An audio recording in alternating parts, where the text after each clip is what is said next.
Hola a todos, soy Ignacio Prieto y como parte del ciclo de prácticas para personas juezas, pues voy a formar o voy a dar este taller respecto a la persuasión y cómo debemos valorar como personas juezas el estilo a la hora de debatir. En primer lugar, por si acaso alguien no me conociese, soy español, he nacido en Galicia, pero he estudiado en Madrid. He debatido o he sido debatiente con la Sociedad de Debates del Elías Aguja, de la cual ahora soy formador. Tengo formación en biotecnología y especializada en industria farmacéutica y pues he dedicado pues debe de ser como 7, 8 años de mi vida a esto de debate. Respecto a este taller, sobre todo, ¿cuál es la idea o de qué va a tratarse principalmente? El taller va a tratar precisamente de uno de los aspectos que puede tener bastante relevancia a la hora de debatir, pero a la que muchas veces no se le presta muchísima atención, que es el estilo, es decir, la forma que tenemos de hablar, todo lo que no tenga que ser estrictamente el mensaje que transmitimos con nuestras palabras, y cómo esto impacta a la hora de conseguir el principal objetivo del debate, que es persuadir a los jueces, persuadir al panel y precisamente pues llevarnos esa victoria que todos queremos.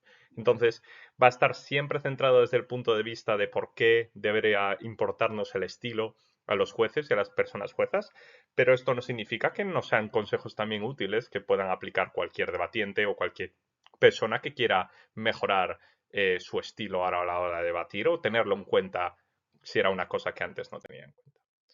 Entonces, la estructura de este taller va a ser la siguiente. En primer lugar, veremos o hablaremos en términos generales de la persuasión, de cómo funciona la persuasión y en qué consiste. Luego pasaremos a ver, antes de poder describir qué es el estilo, pasaremos a ver qué no es el estilo, qué cosas no entran o tienen cabida dentro del concepto de estilo, qué cosas no podemos evaluar como estilo y por lo tanto no están permitidas por parte del manual. Además, pues por supuesto después pasaremos a ver si, de qué forma se define el estilo, qué cosas o qué características del discurso se consideran válidas, se consideran evaluables y se consideran incluso deseables a la hora de tener un buen estilo en el debate. ¿Por qué esto nos debería importar en términos de persuasión? ¿Qué vamos a conseguir cuando mejoramos o utilizamos un buen estilo? Y por lo tanto, ¿qué debemos buscar como jueces a la hora de escuchar un discurso, a la hora de tener que tener en cuenta este tipo de características para que podamos realizar una buena labor como personas juezas? Y terminaremos este taller con un par de ejercicios respecto a cómo, por ejemplo, debemos valorar vocabulario, cómo se puede valorar elementos vacíos o utilización de conceptos a la hora de el debate y, por último, un ejercicio de cómo utilizar el estilo y cómo debemos valorar el estilo a la hora de poner los speaker points. Entonces, en primer lugar, pues vamos a hablar del concepto de la persuasión. Todo el taller, a lo largo de todo el taller, me estaré apoyando en el manual para debatientes y personas juezas de CEMU de Medellín del 2024, de este año. Esto no es algo que yo haya inventado, no son opiniones propias que yo esté derivando, sino que son conceptos, definiciones que se facilitan en el propio manual, que nos dicen a los jueces cómo deberíamos tener en cuenta el estilo y la persuasión a la hora de poder determinar quién gana o quién deja de ganar el debate. Entonces, el mensaje que quiero transmitir con esto es que yo no estoy descubriendo el petróleo. Esto no es ningún secreto que se transmita entre generaciones de jueces. Esto es algo que todas las personas podéis tener en cuenta, podéis leer y podéis ver en profundidad en el propio manual. Entonces, cómo vamos a tratar de ver cómo funciona la persuasión? Precisamente la forma en la que funciona la persuasión, según la definición del propio manual, es que la persuasión en el debate, es decir, quién es más persuasivo o quién gana el debate, es la suma o el conjunto de análisis y el estilo. La analogía que voy a utilizar aquí para que podamos entender cómo funciona esto es con una copa. Y es que la persuasión o quién va a ganar el debate es quien nos ponga, por así decirlo, la mejor copa a los jueces. ¿Por qué esto es relevante? Porque el primer punto, el análisis, el manual nos dice que se basa en la plausibilidad y en la importancia. Esto es lo que nos enseñan a todos en debate. Esto es la lógica pura y dura. La posibilidad de que te estoy contando ocurra más la importancia de que lo que te estoy contando, termine ocurriendo. Con esto es en lo que nos centramos. De esto hay 20.000 talleres de todos los temas que te puedas imaginar. Esto es lo más relevante, lo que más se trabaja a la hora de debatir. Y en esto, el equivalente de servirnos una copa, por así decirlo, con solo análisis, es una copa en la que solo tenemos ron y cola. Es decir, es una copa, sí, nos la tomaríamos y nos la beberíamos. Sin embargo, no es la copa completa. El propio manual nos dice que la persuasión no puede ser solo el análisis, sino que se debe de apoyar necesariamente en el estilo. El estilo, de nuevo, es por definición claridad más fuerza retórica. Ya veremos qué significan estos dos conceptos, pero básicamente el resumen es la forma o la facilidad que tenemos para transmitir lo que estamos diciendo. Se nos entiende bien, no se nos entiende bien, somos precisos, no somos precisos. Más la fuerza retórica es transmitimos algo más aparte del mensaje puro, duro y estricto en palabras, transmitimos emociones, transmitimos conceptos, hay algo más detrás de la forma en la que estamos hablando. Por lo tanto, una persona que sí utilice el estilo, que lo utilice favorablemente y que lo tenga en cuenta en su discurso, no tendrá simplemente una copa con análisis, es decir, una copa solo con ron y cola, sino que también tendrá estilo en su copa. Tendremos hielo, tendremos menta, tendremos una pajita, tendremos hielo, tendremos, es decir, todo lo que no es estrictamente el mensaje, lo que no es estrictamente la bebida que nos vamos a beber, pero que favorecerá, mejorará y tendrá una capacidad de transmitir mucho mejor lo que queremos aportar. Por lo tanto, la conclusión de esto es que en la persuasión, en el debate, el análisis y el estilo son criterios inseparables y que siempre se tienen que evaluar en conjunto y que no podemos ignorar. No podemos hacer que el debate sea solo análisis, no podemos hacer que el debate sea solo estilo. Ambos son relevantes para el debate. ¿Cuál es un ejemplo claro de esto? Si el análisis en muchos casos fuese lo único que tuviese relevancia a la hora de debatir, muchas veces es lo que hacia donde tenemos la tendencia los jueces, yo el primero, en centrarnos excesivamente en el análisis, entonces no tendría este sentido esta actividad, porque un buen argumento o el mejor argumento que te puedan construir, si no tiene absolutamente nada de estilo, es menos persuasivo que un buen argumento con estilo. Si es que solo importase el análisis, si las palabras y la lógica fuese lo único relevante, entonces no tendría sentido que debate lo hiciésemos las personas.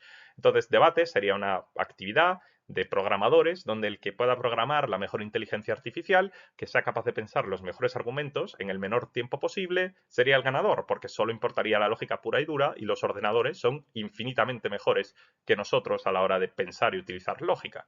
¿Por qué entonces todos asumimos y sabemos que si pusiésemos delante del escenario a un debatiente y a un robot, probablemente el robot terminaría perdiendo? Porque no solo importa el mensaje, sino que también importa cómo lo transmites. Y eso es una capacidad intrínseca del estilo y de los humanos. Sin embargo, por el otro lado, y en contrario, una buena retórica sin razonamiento no es persuasiva. ¿Esto qué significa? He puesto aquí el dibujito de claramente cómo funcionaría en muchos casos en la política, y es que habla muy bien, la gente tiene una capacidad de captar, tiene capacidad de transmitir, de generar emociones en las personas que están escuchando, pero muchas veces el mensaje está vacío detrás, no funciona. En debate, todos sabemos de sobra, y esto no hace falta recalcarlo, que si no hay una lógica detrás de los argumentos que estás diciendo, si solo tratas de hacer como un input hacia las emociones de los jueces, claramente no vas a terminar ganando ese debate, no es una estrategia que funcione en debate. Entonces, aquí podemos ver claramente que, de nuevo, debemos analizar el estilo y el análisis en conjunto, pero hay una conclusión y una diferencia, y es la primera diferencia clave que nos deja saber el manual, y es que el análisis sin estilo es menos persuasivo o con un mal estilo, pero la retórica sin análisis no puede ser persuasiva. Eso significa que perdemos persuasión cuando no tenemos un estilo que acompaña nuestro mensaje. Sin embargo, si solo utilizamos un buen estilo y no hay nada detrás que lo respalde, no es que perdamos persuasión, es que no podemos ser persuasivos directamente. Por lo tanto, vemos que aunque sí debemos evaluarlos en conjunto, no son exactamente iguales y hay un gran peso detrás del mensaje que queremos transmitir, que se transmite principalmente y razonablemente por las palabras. Pero eso no significa que el estilo no sea relevante, ya que tiene un gran peso a la hora de decidir si vamos a transmitir un mensaje o no de forma persuasiva. En este punto, entonces, tenemos que definir el estilo. Pero antes de definir el estilo, quiero aclarar tres conceptos o tres formas que la gente piensa o puede cometer el error de pensar que son estilos, que puede cometer el error o pensar que son evaluables a la hora de un debate y que claramente nos deja el manual saber que no es así, que no debería ser evaluable de esta forma.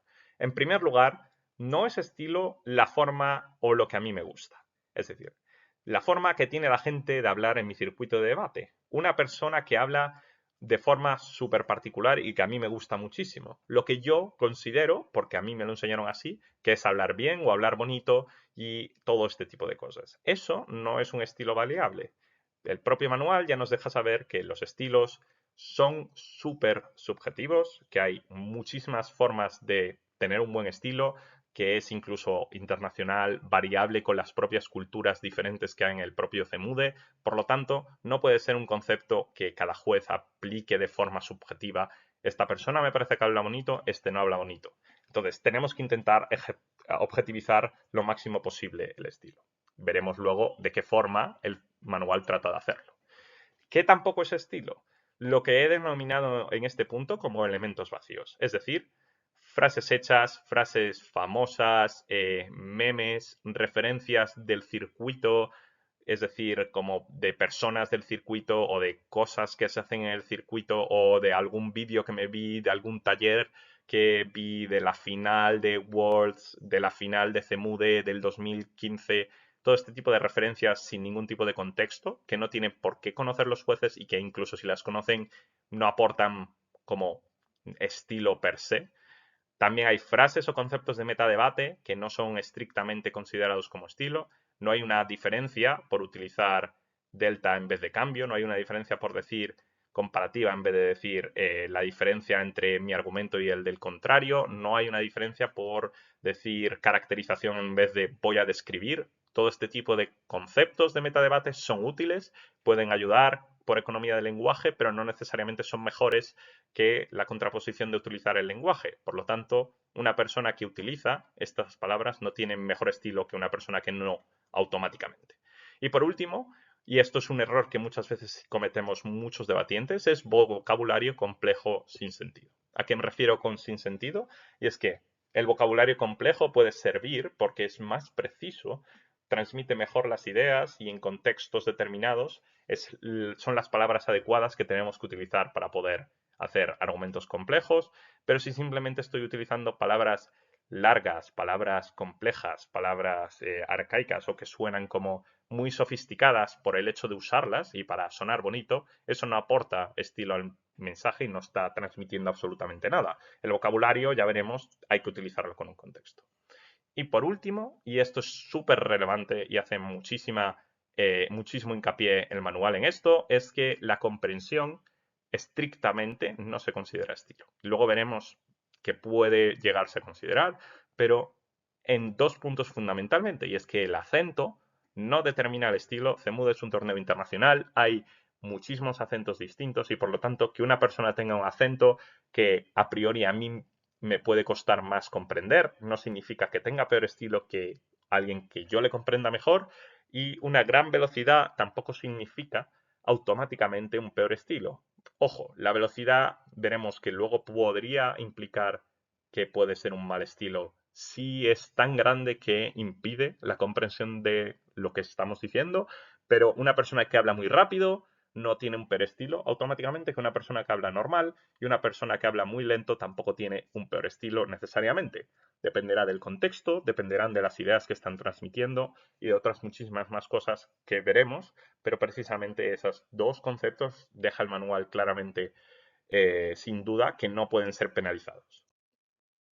Por lo tanto, ¿de qué forma sí podemos definir el estilo? ¿O qué deberíamos mirar a la hora de valorar? Que sería lo mismo cuando queremos valorar el estilo como jueces, ¿qué tenemos que tener en cuenta? Son tres bloques. En primer lugar, la comprensión, que como hemos dicho, pues tiene a efecto lo último que acabábamos de ver en la diapositiva anterior. La comprensión tiene que ver con el vocabulario. El vocabulario en el sentido de que, en primer lugar, sea vocabulario rico, vocabulario que aporte, que sea pertinente, pero sobre todo, por ejemplo, si es vocabulario complejo, que no es necesariamente conocido por todo el mundo, tiene que ser vocabulario que esté explicado, que tenga contexto y que tenga sentido en la frase o en el debate que estamos diciendo. Vocabulario muy pobre, en el caso contrario, perdería parte del mensaje, perderíamos connotación y perderíamos matices que pueden ser relevantes a la hora de juzgar un debate. Por lo tanto, el vocabulario tiene relevancia a la hora de si comprendo o no comprendo lo que me están tratando de decir los debatientes. La velocidad, y aquí es súper importante, y es que los jueces, las personas jueces no dejamos de ser humanos y no podemos juzgar o evaluar lo que no entendemos. Entonces, si una persona está hablando suficientemente rápido como para que yo pierda parte del mensaje, entonces estamos teniendo un problema y esa persona está teniendo un problema de comprensión, no se está haciendo comprender y por lo tanto tiene un problema y es perjudicial para su estilo. Su velocidad está haciendo que parte de su mensaje se pierda porque literalmente no podemos distinguir las palabras que está diciendo. Y el volumen también es otra forma que tenemos de poder tener un mal o un buen estilo dependiendo de la forma en la que hablemos. Y es que si es un auditorio gigante en el que no tenemos micrófonos y hay que transmitir la voz y proyectar la voz, si una persona habla excesivamente bajo, los jueces no somos superhéroes, no tenemos superoído y no podemos escuchar lo que humanamente nos escucha. Por lo tanto, en ese caso y en ese ejemplo en concreto, el estilo le estaría perjudicando. De la misma forma, y habrá pasado seguro en muchísimas salas pequeñas, con pocos muebles, en donde hay mucho eco, si las personas gritan mucho, excesivamente, y tienen un volumen demasiado alto, se dificulta la comprensión porque hay demasiado eco y no se me escucha bien y eso es relevante a la hora de escoger o de determinar el estilo de las personas. Son cosas que literalmente dificultan que los jueces puedan entender las palabras que estamos teniendo. Y la fluidez, que no es exactamente lo mismo que la velocidad, sino que sería que una persona se trastabille en su discurso, se corte, tenga dificultad para mantener un ritmo constante en el mismo. Todo este tipo de cosas que puedan afectar a que una persona jueza literalmente en el punto de la comprensión no entienda y no sepa capaz de saber qué le están diciendo en términos de palabras. En un segundo bloque, que sería claramente diferenciado, sería la claridad en el estilo. Y esto no va tanto en términos de comprensión, es decir, comprendo, entiendo las palabras que me están diciendo, sino si una vez ya las he entendido, si esas palabras son útiles, si se transmiten de forma clara, si es decir, funcionan en el discurso. En primer lugar, la precisión, y esto significa que el mensaje, las frases, incluso el propio vocabulario que yo estoy utilizando, transmita lo que yo quiero que transmita. No es lo mismo decir prenda de ropa que decir camiseta. Camiseta sería un término más preciso. No es lo mismo decir las personas lo van a pasar mal que la inflación subirá, esto hará que aumente el coste de los productos y que por lo tanto se disminuya la capacidad que tengan las personas de comprar. La precisión es relevante en debate y muchas veces no tiene que ver con la forma en la que analizamos, ni con lo que decimos estrictamente en términos de lógica, sino que muchas veces tiene que ver con qué palabras escogemos o de qué forma construimos las frases que queremos decir. La no ambigüedad significa, en términos de debate, muchas veces no jugar con formas de decir lo mismo, pero sin mojarte claramente, palabras que pueden tener dobles significados, argumentos que no quedan claro qué quieren transmitir, todo este tipo de personas, o de lenguajes, perdón, que realmente no transmiten lo que se está tratando. Por lo tanto, en el fondo, básicamente el mensaje es que tus oraciones, tu estilo, fácilmente sea entendible, no dé lugar a dudas y que si 5 personas lo escuchan, 5 personas entiendan el mismo mensaje y no tengamos dudas, por ejemplo, en el panel, después durante el feedback, de si se dijo esto o no se dijo eso, o si se quiso transmitir esta idea o la otra. Respecto al orden, de nuevo es un término que no afecta necesariamente al análisis, es decir, puedo tener 3 argumentos, puedo tenerlos exactamente igual, que si transmito uno o si digo uno antes que el otro, entonces el conjunto de mi argumentación tiene muchísimo más sentido que si lo hago de la forma contraria. El orden es una herramienta que tenemos en el estilo para transmitir y por lo tanto ayuda a que el juez, por ejemplo, sepa qué va a venir después, tenga una estructura en su cabeza, pueda tomar notas de forma más eficiente. Por lo tanto, el orden sí es una característica que los jueces tenemos en cuenta porque precisamente somos humanos y un discurso ordenado es muchísimo más fácil de comprender, de tomar notas y de escuchar que un discurso caótico que nos sigue pautas y que no nos transmite la estructura. La coherencia no va tanto en términos de contradicciones, sino van en términos de que si, por ejemplo, me has dicho que me ibas a hablar de X cosa, me hables de esa cosa a lo largo del discurso. Si me dices que vas a responder al punto que te han hecho después, pues que me lo respondas después diciéndomelo. Es decir, que no se cometan incoherencias en el propio discurso que dificulte la claridad, que no tenga yo que buscar a ver si ha respondido o no ha respondido este tipo de cuestiones. Y por último, y es el término más subjetivo que describe el manual, es la efectividad de tu estilo. Es decir, la entonación y la expresividad, es decir, con qué tono estoy transmitiendo las ideas y soy expresivo al hacerlo. Tengo lenguaje no corporal, ocupo parte del espacio, me muevo de alguna forma, soy un tronco o soy un árbol y entonces tengo la cara como si fuese una escultura y no transmito absolutamente ni una sola emoción. Utilizo framings que ayuden a amplificar el mensaje de lo que estoy tratando de argumentar. Utilizo ejemplos que facilitan y hacen más efectivo pues lo que estoy tratando de decir. En el fondo, lo que nos dice el manual es que es imposible separar el análisis y la lógica de las emociones que hay detrás. En el fondo, cuando nosotros transmitimos que habrá muertes o que empeorará la situación para las personas o que las personas de clase baja estarán peor, eso lleva una emocionalidad y una afectividad detrás que se pueden ver claramente amplificadas si utilizamos un cierto tono, si utilizamos una cierta expresividad, si por ejemplo transmitimos algo de emoción, pena o si transmitimos, por ejemplo, seriedad al asunto en el que estamos tratando. Sin embargo, si estamos diciendo que van a morir personas y nuestro tono son risas y nos estamos moviendo como con aspamientos, por lo tanto no estamos transmitiendo efectivamente o no está ayudando nuestro estilo a amplificar el mensaje. Entonces, una vez ya hemos visto qué sí es el estilo y qué no es el estilo, ¿de qué forma podemos juzgar o por qué nos importa esto? A la hora de escuchar, ya lo hemos dicho más o menos cuando estábamos describiéndolo, y es que, uno, el estilo es importante porque nos ayuda con la comprensión básica del mensaje. Esto significa que las palabras que el debatiente está diciendo se entiendan en mi cerebro. Por lo tanto, si una persona habla muy rápido, si su entonación es muy compleja y no se comprenden las palabras, si junta las palabras al final con el principio de las siguientes, si tiene una fluidez muy cortada, todo este tipo de cosas que no nos permiten entender el mensaje de forma clara, nos están perjudicando en términos de estilo. La facilitación del entendimiento es básicamente, y la amplificación de la idea, viene en términos de, pues lo último que acabábamos de decir, y es que el estilo es una ayuda, por así decirlo. Es una pata en la que debemos apoyarnos para transmitir conceptos, ideas, emociones que hay detrás de los mensajes que muchas veces estamos transmitiendo. No tienen por qué ser necesariamente emociones, pero sí, por ejemplo, seriedad, expresividad, conceptos o vocabulario que ayuden a comprender y amplificar la idea de lo que tratamos de transmitir.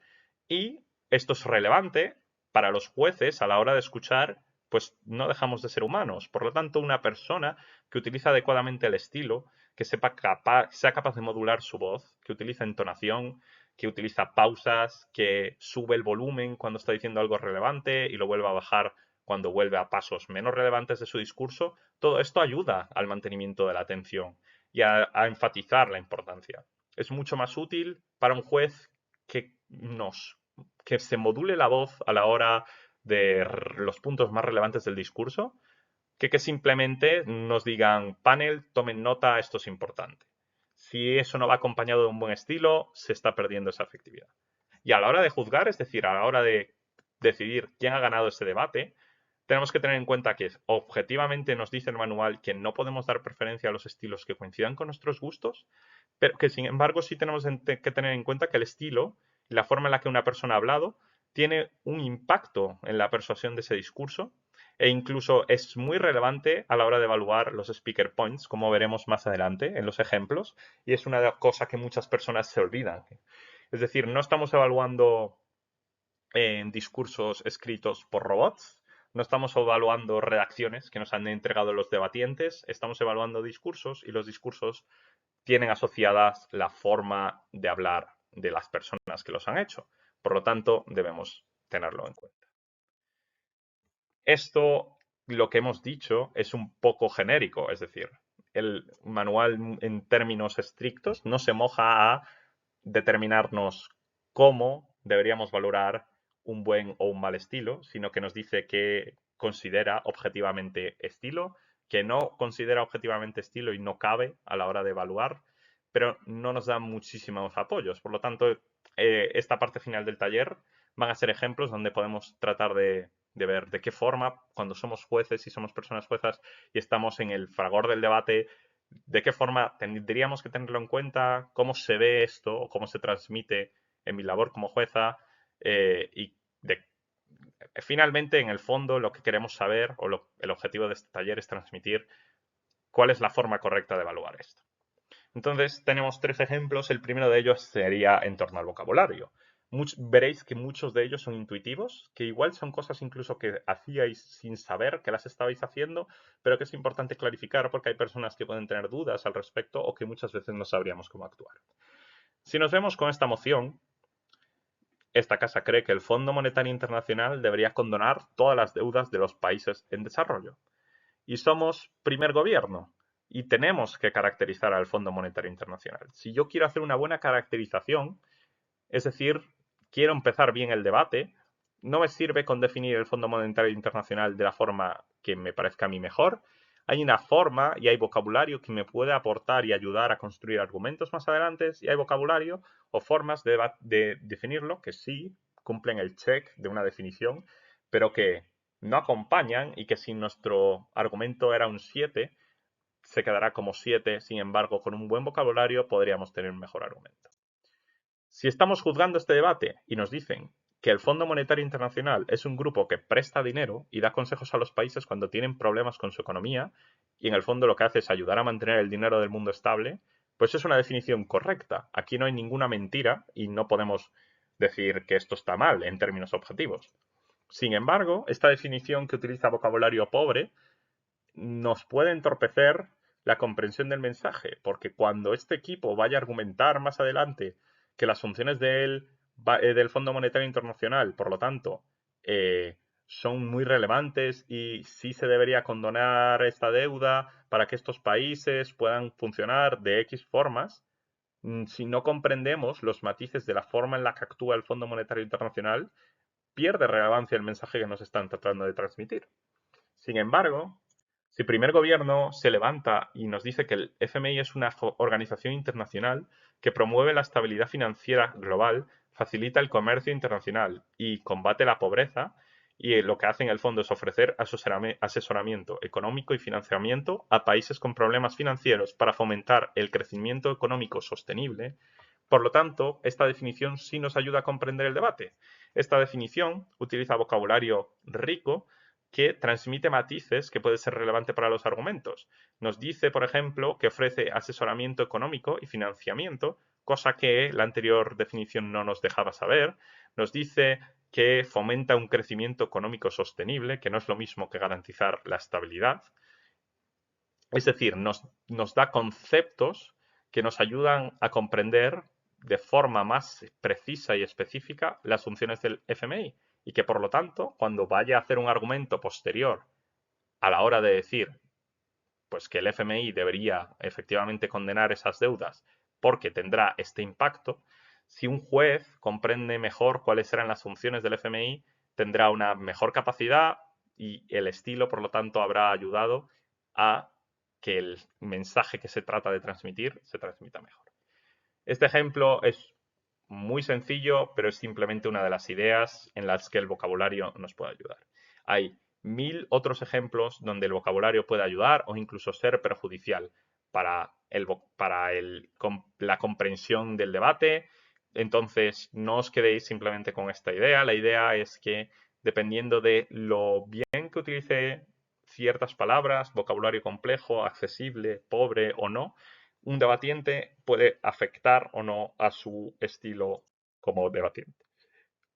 ¿Por qué decimos esto? Porque un equipo podría, por ejemplo, levantarse y pensar, entonces decir, lo más complejo posible será lo mejor en términos de estilo y por lo tanto ganaré el debate si digo que el FMI es una entidad supranacional que facilita la estabilidad macroeconómica global a través de la supervisión de políticas cambiarias y monetarias, la provisión de asistencia financiera contingente para corregir desequilibrios de balanza de pagos y el suministro de asesoramiento técnico y capacidad de fortalecimiento institucional para sus Estados miembros. ¿Esta definición es incorrecta? No, es igual de correcta que la primera y es igual de correcta que la segunda. Las tres son ciertas, nadie ha mentido con su definición. Sin embargo, la primera perdía matices. La segunda podíamos ver que era un poco más acertada. La tercera, en este caso, pese a ser tremendamente precisa en lo que hace el FMI, puede ser incluso excesivamente precisa y compleja para lo que pedía la moción, en el fondo, que era condenar las deudas, ya que hace que tantos conceptos tan pegados a la hora de una definición, sin dar un contexto más allá, asumiendo que los debatientes no explicasen después ninguno de estos conceptos, no permita al juez comprender de forma fácil de qué nos están hablando, sino que me voy a perder en tratar de dilucidar cada una de las palabras complejas que se ha puesto en la definición y voy a ver si, por ejemplo, me están mintiendo, si tengo que pensar en lo que me están diciendo o no, y estoy perdiendo parte de mi atención en pensar en esta definición. Así como la segunda definición que habíamos leído era mucho más accesible y mucho más fácil, esta tercera definición dificulta el mensaje, hace que el juez o la persona jueza pierda tiempo en él y que por lo tanto puede incluso ser perjudicial. Ojo, esto no tiene por qué ser necesariamente cierto, esto es un ejemplo en concreto, de una moción en concreto. Esta definición puede ser muy útil en otros debates, puede ser muy útil en este debate si se explican estos conceptos. La idea que se está tratando de transmitir con esta diapositiva es que básicamente lo más complejo no siempre significa lo mejor en términos de estilo e incluso puede ser peor, ya que si no se explica puede incluso perjudicar en términos de estilo la comprensión del mensaje básico. Como segundo ejemplo, vamos a ver un ejemplo del uso de estos elementos vacíos que veíamos. Y es que cuando tenemos que tratar de decidir si una persona ha tenido un buen estilo en su discurso, si ha utilizado bien la forma, si nos ha transmitido el mensaje o el estilo que ha utilizado ha decidido, ha amplificado su mensaje, muchas veces también tenemos que ver qué conceptos ha utilizado de debate, de qué forma los ha utilizado y cómo se ha explicado. En este ejemplo tenemos una persona que nos dice, en la comparativa, no, espera, no olviden la falta de engagement de alta oposición, es súper importante. Como decía, el delta, teniendo en cuenta el encuadre de esta moción, es que el FMI produce una mejora en términos del índice de variación del nivel general de los precios. Como pasó en la final de Wood de 2018, entonces ganamos el debate por probar esto. Esta persona que nos ha hecho este discurso, entenderíamos que no tiene un buen estilo, y es claro y es súper fácil de detectar, aunque muchas veces igual las personas no identificarían el porqué. Aquí está claro que no es un buen estilo. En primer lugar, uno, porque es incoherente. Empieza a decirnos una cosa en la comparativa y entonces se corta para decirnos que no nos olvidemos de la falta de engagement y luego vuelve a decirnos en la comparativa. Entonces no es coherente con lo que está diciendo, le falta orden y le falta estructura a su discurso.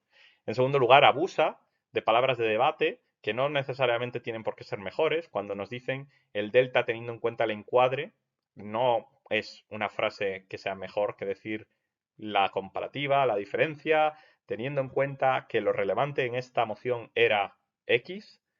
Por ejemplo, en este caso, si no se ha explicado antes cuál era el encuadre, si no se ha dicho encuadre en todo el discurso, es la primera vez que se dice sin explicar cuál es, no aporta valor y además utiliza ejemplos o utiliza referencias que como persona jueza no estamos obligados a conocer. Y cuando estéis juzgando, cuando estamos juzgando, yo no tengo que saber qué pasó en la final de Wood de 2018, por mucho que sea el debate más famoso de la historia. Si yo no conozco ese debate, no tengo obligación de conocerlo y no tengo por qué tener en cuenta una referencia de un circuito o de otras cosas que hayan ocurrido, por muy relevantes que sean, aunque me digan la final de Cemude del año pasado, yo no tengo obligación ni tengo por qué valorar esa referencia. Por lo tanto, el estilo en este caso, y es elegir hacer referencias o utilizar conceptos que son vacíos de contenido, está perjudicando la comprensión de esta persona y le va a perjudicar en términos de estilo.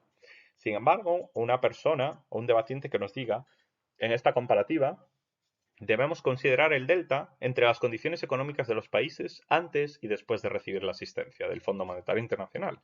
La intervención del Fondo Monetario Internacional ha reducido significativamente las tasas de inflación y ha mejorado la balanza de pagos, lo cual evidencia la efectividad de sus políticas. Aquí claramente vemos un ejemplo de cómo sí se pueden utilizar elementos de metadebate como delta, como comparativa, como otros muchísimos más que podría haber metido en este ejemplo, y sí se pueden utilizar de forma efectiva. Puedo decir delta, pero si digo después delta entre qué, es decir, las condiciones económicas de los países antes y después, explicando claramente a qué comparativa me estoy refiriendo, es un concepto que sí aporta en el debate y que me permite claramente entender de qué estamos hablando. Si además luego explicamos cuál es la comparativa y no decimos simplemente lo que pasó en un debate o que ya quedó claramente explicado o lo que cualquier otra referencia, es mucho más fácil y este estilo es muchísimo más sencillo de entender, es una transmisión del mensaje más efectiva y por lo tanto estás consiguiendo que tu objetivo final, que es persuadir a los jueces y que nos persuadan como jueces, se consiga de forma mucho mejor. Por lo tanto, esta segunda persona tiene mejor estilo y es mejor valorable, es decir, es más persuasivo que esta primera persona. Ante una completa igualdad en términos de análisis, si ese caso existiese, aunque fuese completamente irreal, una persona con mejor estilo debería ganar porque es más persuasivo. Entonces, términos técnicos, conceptos de metadebate o referencias específicas, como hemos dicho, solo aportan valor a tu discurso si tienen contexto y tienen explicación de qué significa, a qué estoy haciendo referencia con delta, a qué me refiero cuando digo en la final de Wood de 2018, a qué me refiero cuando digo estabilidad de las tasas cambiarias, todo este tipo de cosas. Y aquí el manual es muy explícito y nos dice literalmente que decir delta no es mejor que decir cambio. Decir delta es un recurso que se puede utilizar, que es válido, que puede incluso ser rico y aportar, pero una persona que no utilice conceptos de debate o de metadebate, perdón, no es una persona que debata mal. Una persona que diga cambio, una persona que diga la diferencia entre el argumento del contrario y el mío en vez de comparativa, una persona que no diga caracterización, una persona que no cite artículos del manual, que no diga esta es una moción de mundos y por lo tanto todos sabemos que se debería debatir de esta forma. Cualquier persona que no haga todo este tipo de referencias no debate peor. Y una persona que diga delta y explique qué es delta tampoco debate mejor que una persona que diga cambio y explique cuál es el cambio. Entonces, tenemos que tener muy en cuenta esto, sobre todo para cuando estamos juzgando como personas juezas a personas novatas, que porque no conozcan estos términos y no los utilicen no significa que automáticamente sean peores debatientes y tengan peor estilo. Por lo tanto, incluso si utilizar estos conceptos dificulta la comprensión del panel, puede ser perjudicial e incluso reducir la persuasión, como hemos visto en el ejemplo. Por último, respecto a uno de los puntos más relevantes en términos de estilo, y es lo más olvidado que yo creo que existe en el mundo del debate, y es que la gente se pasa muchas veces por alto que uno de los 3 ítems de la tabla de oradoras trata explícitamente sobre el estilo. No trata sobre lo buenos que son mis argumentos, no trata sobre lo buenos que son mis respuestas, sobre el engagement, sobre absolutamente nada de eso. Trata sobre el estilo que he utilizado a la hora de debatir y mucha gente no le da tanta importancia a ese ítem como deberías. Por ejemplo, en la franja de 76-78 nos dicen claramente que los argumentos son mayoritariamente relevantes y se involucran con la mayoría de temas principales del debate. Esto es un ítem claramente de análisis. En ocasiones, pero no con frecuencia, los argumentos tienen fallas en explicaciones, análisis simplista, vulnerable a respuestas competentes. De nuevo, un ítem claramente de análisis. Sin embargo, nos están diciendo en el tercer ítem, es claro, por lo que se puede seguir y por tanto darle crédito. Este ítem no nos está diciendo su lógica es buena. Este ítem no nos está diciendo tiene gran capacidad de respuesta o no puede ser respondido por otros o hace engagement. Este ítem nos está diciendo que es claro. ¿Qué significa que tu discurso sea claro, que se puede seguir? Pues que no tienes incoherencias, que tienes una estructura y un orden, nos la dices y la sigues.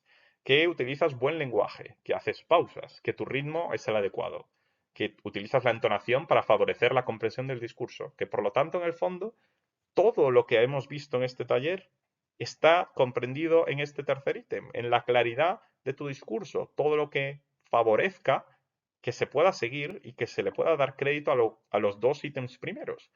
Muchas veces la tabla de oradores, aunque somos conscientes de que podemos o debemos situar un discurso que igual cumpla con dos ítems de una franja y un ítem de otra, debemos situarlo en la franja mayoritaria, no tenemos en cuenta que este ítem también tiene peso y muchas veces situamos los puntos de orador estrictamente por la lógica y el análisis que ha hecho la persona. Cuando nos está diciendo el propio manual que es una de las cuestiones que debe tenerse en cuenta y debe analizarse de forma conjunta.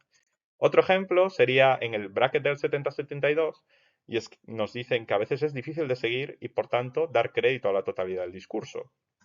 ¿Cómo se ve esto? Pues esto se ve pues, como una persona que utiliza un lenguaje muy pobre o utiliza un lenguaje muy ambiguo, que no nos transmite ideas precisas y que podemos tener dudas de lo que nos está queriendo decir. Una persona que se está cortando, que pueda estar excesivamente nerviosa y que por lo tanto se transmita o hable muy cortado, con mucha dificultad, que hable muy bajito y que no se le pueda escuchar, o simplemente que, por ejemplo, no siga un orden en concreto, que sea súper caótico, que corte sus explicaciones para responder puntos, luego vuelva a las explicaciones, pero luego vuelva al segundo punto, termina la explicación después, le falte estructura y dificulte la labor de los jueces de la comprensión.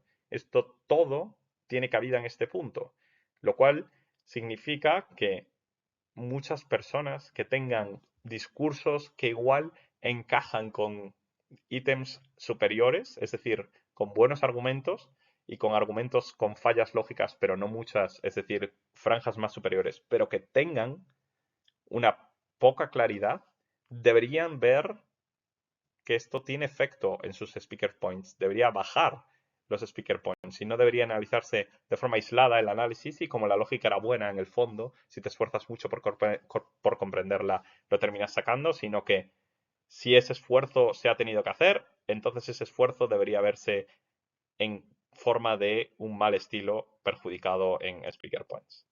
Por último, un tercer ejemplo, simplemente en términos ilustrativos, el ítem o la franja del 64-66 nos dice, por ejemplo, frecuentemente es poco claro, lo que dificulta darle mucho crédito al discurso. Estos son personas que no consiguen enlazar muchas frases seguidas, estos son personas que son muy incoherentes a la hora de hablar, que las ideas que están transmitiendo no tienen sentido, que utilizan oraciones subjuntivas que nunca terminan, no llegan a su punto, las formas, el volumen, las palabras incluso que se están usando dificultan enormemente la labor del juez de tratar de comprender lo que está ocurriendo. El orden es un caos, todo este tipo de cosas que, por lo tanto, hacen que la mayoría del discurso frecuentemente es poco claro. Por lo tanto, tengan en cuenta que 64-66 es una franja que no se suele aplicar en términos de objetivamente lo que suele pasar en un torneo de debate.